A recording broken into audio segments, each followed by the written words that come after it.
Hello दोस्तों, कैसे हो आप लोग। इस वीडियो में हम बात करेंगे ALP 2026 की जो वैकेंसी आई है उसके एग्ज़ाम पैटर्न और सिलेबस के बारे में। अगर आप एक सीरियस कैंडिडेट हैं और 2026 ALP की वैकेंसी को टारगेट कर रहे हैं तो यह वीडियो आपके लिए महत्वपूर्ण है। इस वीडियो में आप लास्ट तक बने रहें।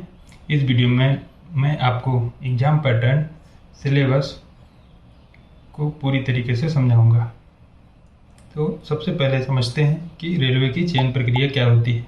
तो रेलवे सबसे पहले examination CBT 1, CBT 2, CBAT conduct कराता है। इसके बाद डॉक्यूमेंट वेरिफिकेशन होता है और फिर मेडिकल एग्जामिनेशन होता है। अब बात करते हैं कि CBT 1 एग्जामिनेशन, CBT 2 एग्जामिनेशन और इसके अंदर क्या क्या सिलेबस में टॉपिक्स होते हैं और CBAT क्या एग्ज़ाम होता है। तो CBT 1 एग्ज़ाम कुल 75 नंबर के होते हैं और इसमें 75 क्वेश्चन 75 मार्क्स के लिए होता है। 60 मिनट का समय दिया जाता है। अगर सही आंसर देते हैं तो 1 नंबर प्राप्त होंगे और गलत आंसर करने पर 1/3 की माइनस मार्किंग या नेगेटिव मार्किंग होती है। अर्थात यह कह सकते हैं कि 3 क्वेश्चन गलत जवाब देने पर 1 नंबर काट लिए जाएंगे। CBT 1 क्वालिफाइंग नेचर का होता है, यानी इसे केवल क्वालिफाई करना है। क्वालिफाइंग मार्क्स CBT 1 के लिए UR और EWS के लिए 40%, OBC के लिए 30%, ST SC के लिए 25% होता है तथा यह एक सर्विसमैन के लिए भी लागू होता है। CBT 1 में बात करें कि कौन कौन से सब्जेक्ट्स आते हैं तो इसमें मैथमेटिक्स, रीजनिंग, लाइफ साइंस या general science and current affairs होती हैं। मैथमेटिक्स में कई सारे टॉपिक्स होते हैं जो मैंने इस वीडियो में आपको इस फोटो के माध्यम से दिखाया है। अगर आप इसे स्क्रीनशॉट लेना चाहते हैं तो ले सकते हैं। इसके बाद इसी तरह से सारे सिलेबस को मैंने बिंदुवार इस वीडियो में दिखाया है। आप इसे स्क्रीनशॉट लेकर टॉपिक वाइज पढ़ाई कर सकते हैं। CBT 2 की बात करें तो CBT 2 कुल 175 मार्क्स का होता है, जिसके लिए 2 घंटे 30 मिनट आवंटित होते हैं। यह 2 भाग में विभाजित होता है। CBT 2 में पार्ट A और पार्ट B होता है। CBT 2 के पार्ट A से मेरिट निर्धारित होती है तथा पार्ट B क्वालिफाइंग नेचर का होता है।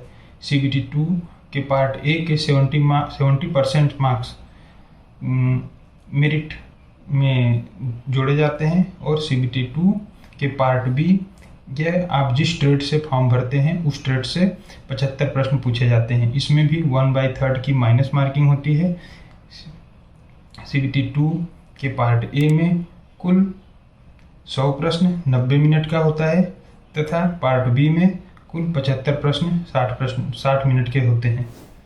और यह एग्जामिनेशन के बाद आपकी मेरिट तैयार की जाती है और इसके बाद आपको CBAT एग्जाम के लिए अर्थात साइको टेस्ट के लिए छटनी किया जाता है।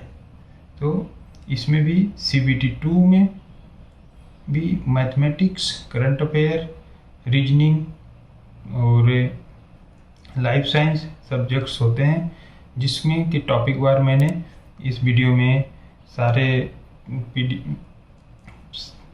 में टॉपिक वार मैंने फ़ोटो के माध्यम से समझाया है, जिसे आप देख सकते हैं और आप इसका स्क्रीनशॉट लेकर इसे पढ़ाई के लिए यूज कर सकते हैं। अब बात करते हैं कि CBAT में कुल 5 वेटेड टेस्ट होते हैं। यह साइकोलॉजी टेस्ट होता है जिसमें प्रत्येक टेस्ट को पास करना अनिवार्य है तथा मिनिमम प्रत्येक टेस्ट में 42% अंक लाना अनिवार्य है। यदि अभ्यर्थी 42% अंक प्रत्येक बैटरी टेस्ट में नहीं लाता है तो उसे फेल माना जाएगा। CBT 2 और CBAT से मिलाकर फाइनल मेरिट लिस्ट बनती है, जैसा कि मैंने अभी बताया। तो CBT 2 के पार्ट A के 70% और CBAT यानी psycho test, computer based aptitude test यानी साइको टेस्ट के 30% मार्क्स, दोनों को जोड़कर फाइनल मेरिट तैयार की जाती है। इसके बाद डॉक्यूमेंट वेरिफिकेशन होता है, फिर मेडिकल एग्जामिनेशन होती है। सारी प्रक्रिया के बाद आप चयन होने पर रेलवे में नौकरी करते हैं। अगर आप रेलवे के सीरियस कैंडिडेट हैं तो आप इस सिलेबस को पूरी तरीके से फॉलो करें और जो टॉपिक जिस सब्जेक्ट्स में है उसको टॉपिक वाइज कंप्लीट करने की कोशिश करें। टॉपिक में क्या क्वेश्चन है उस टॉपिक को यूट्यूब पर सर्च करें या बुक्स उससे कंसर्न बुक्स को प्रीफर करें।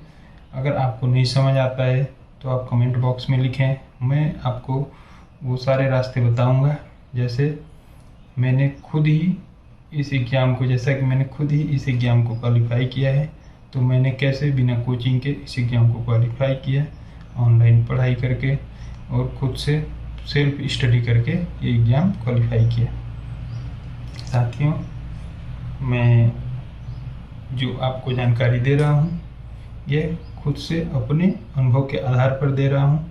तो यदि आपको जानकारी अच्छी लगती है तो वीडियो को लाइक करें, चैनल को सब्सक्राइब करें तथा अपने दोस्तों के पास शेयर करें। और कोई क्वेरी हो आपको इस एग्ज़ाम से संबंधित, इस वीडियो से संबंधित, तो कमेंट बॉक्स में कमेंट करें। धन्यवाद साथियों।